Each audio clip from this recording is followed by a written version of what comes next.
So,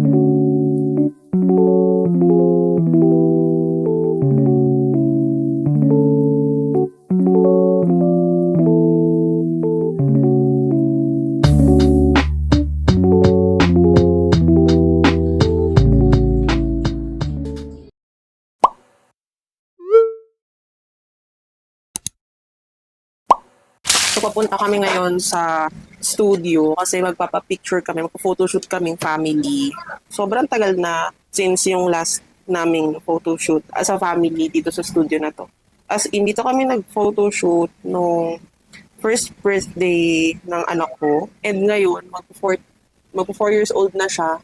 And naisipan ko na mag-photoshoot ulit kami since wala kaming masyadong maayos na family picture. Balak talaga kasi namin mag-celebrate ng birthday ng anak ko sa fast food. Unfortunately, yung mga fast food na balak namin doon ganapin yung birthday niya is hindi nag-accommodate ng birthday parties since sabi nung isa, hindi pa daw sila accredited para mag-host ng mga parties, ganyan. So, yung isa naman, hindi rin daw sila nag-accept as of the moment since peak season daw. And yung plan din namin is mag-resort na lang kami, yung overnight resort, tapos swimming, ganun. Kaso, sobrang traffic ngayon sa Calamba, sa Pansol.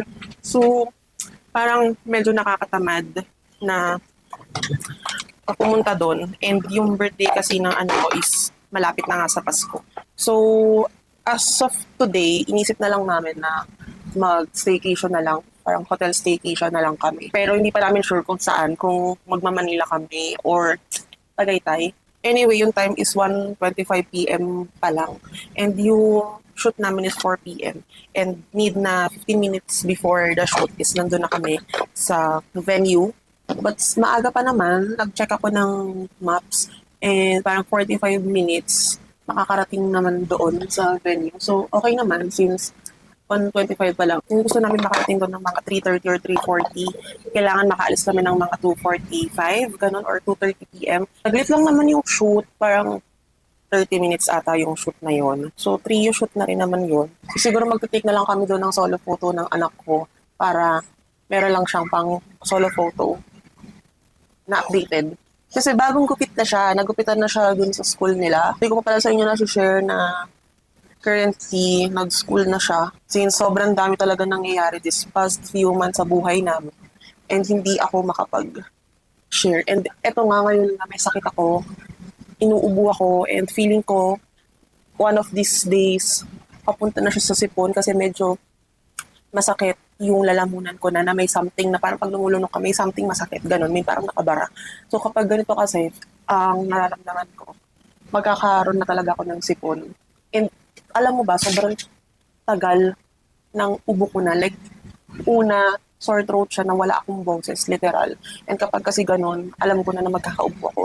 So tumagal na wala akong boses ng almost 2 days. Tapos, after 2 days, inubo na ako and dry cough talaga yung ubo ko.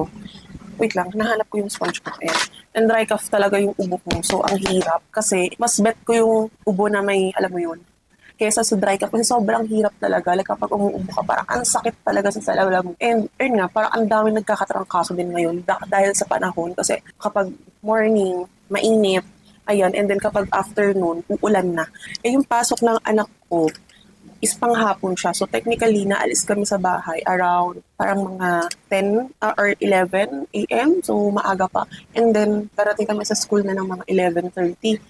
Tapos 11:30, and then mga 1 p.m. or mga 2 p.m. Doon na nagsisimulang umulan or umambot. Kaya sobrang pangit talaga ng panahon. And most of the time, nag-stay lang naman ako sa school niya since malayo din kasi yung school niya sa bahay namin. So, imbis na umuwi pa ako, at dahil traffic nga, so nag-stay na ako sa school nga. So, yun, ulan, init, ganyan. Kasi minsan nag-stay ako sa coffee shop. May malapit kasing coffee shop doon. Eh ngayon kasi, nag-share ko lang din sa inyo, nag-renew ako ng membership sa gym. Kasi yung gym na pinag-gyman ko is malapit din doon sa school ng anak ko. So, nag-renew ako ng gym. Kaso nga lang, hindi ako makapag-gym nowadays kasi may iniiwasan akong tao sa loob ng gym. Binigyan ako ng parang free assessment, yung parang training assessment, ganyan. Naaano ako, na-conscious ako kasi sabi niya, bibigyan daw niya ako ng mga free sessions, ganyan. Eh ako, ayoko ng ganun. Gusto ko lahat binabayaran. Eh hindi pa ako makapagbayad kasi hello, holiday season na yun. So maraming gastos talaga. So hindi ko pa ma-push through yung training ko sa kanya. Eh nahihiya naman ako na magstay dun sa gym pag nakikita niya ako or makita ko siya. Kasi feeling ko talaga, kukulitin ako noon. Kasi sabi ko sa kanya, ika-card ko na lang yung bayad dun sa training session. Tapos pinipilit ako, eh yung word ko ngayon, half na lang yung credit limit ko kasi nagastos ko nga yung, nagagastos nga ako ngayon. So, ayun, medyo nahihiya ako magpakita sa kanya. Kaya, medyo, and ayun, naiinis ako kasi sabi ko pag may time na ayoko magstay doon sa coffee shop malapit sa school ng anak ko, hindi ako makapunta sa gym na dapat doon ako pupunta para at least hindi ako inom ng caffeine at inom ng calories do. At least nagbabawas ako since mag-holiday season. So ending, binabayaran ko na lang yung gym and feeling ko next year na ako magtutuloy doon kapag binayaran ko yung training session ko sa kanya. Ganun talaga ako. May ano ko eh. Yung parang nahihiya ako kapag mga ganung scenario. Ayoko na may mga ganung pangyayari.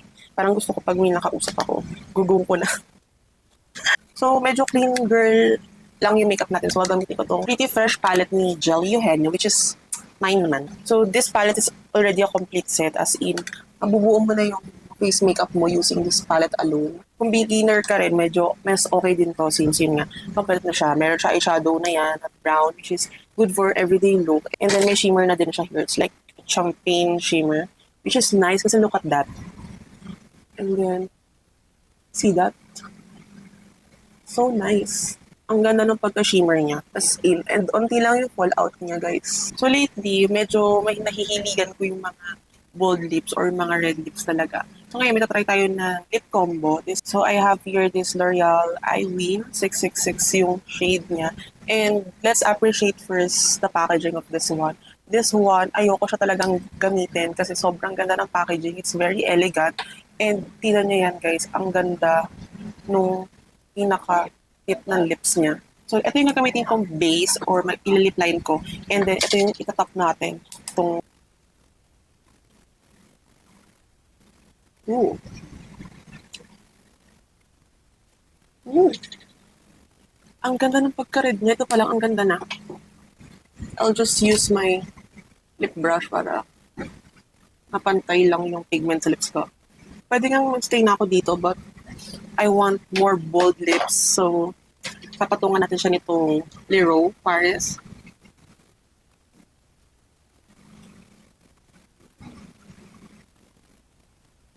Mas naging intense yung pagka-red niya.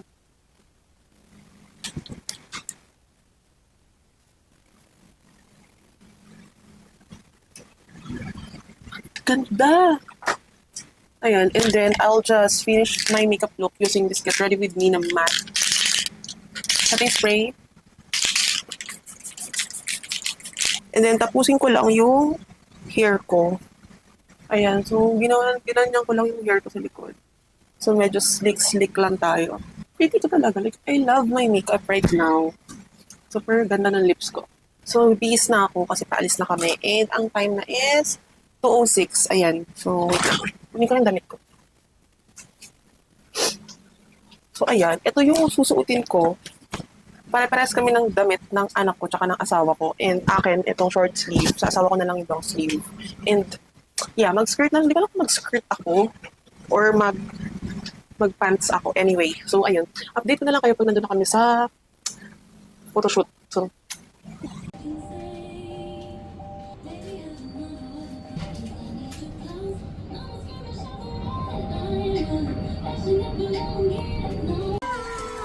say hi. Oh, what's your name? Marco. Oh, tell them, how old are you? 10 years old. When is your birthday? 21. Very good. Who is your mommy? America. Who is your daddy? Thailand. Oh, flying kiss also. Smile. Oh, look at the camera. Look at the mirror.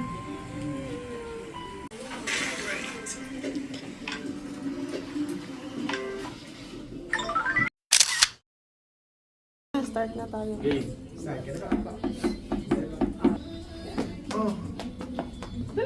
Another picture. another picture. You look, daddy. You look the camera. Ayun no.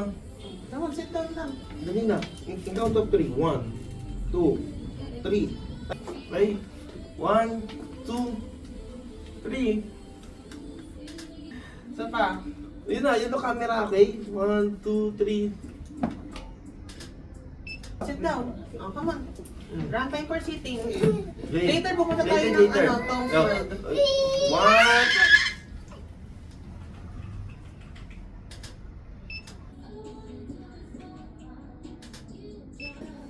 Yan, game.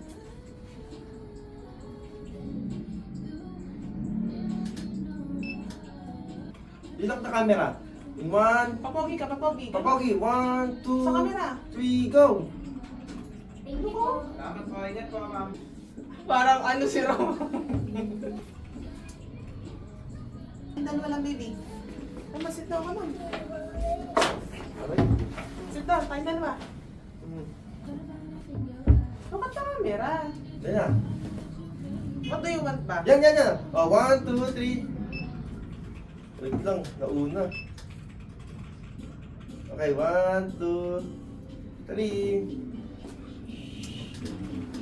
Ay, nako. Yun lang. Yan, ganyan. Baby, behave lang. Time for sitting, okay? 1, 2, 3.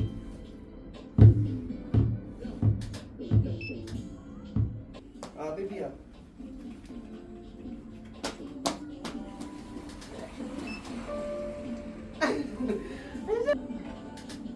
Sit down properly din. Behave lang, okay?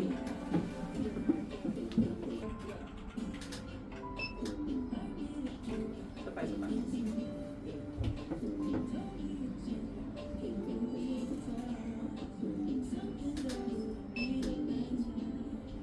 Isa pa, dito ka. Dito ka sa baba.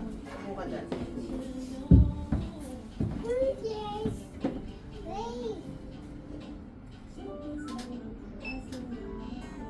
Isa pa.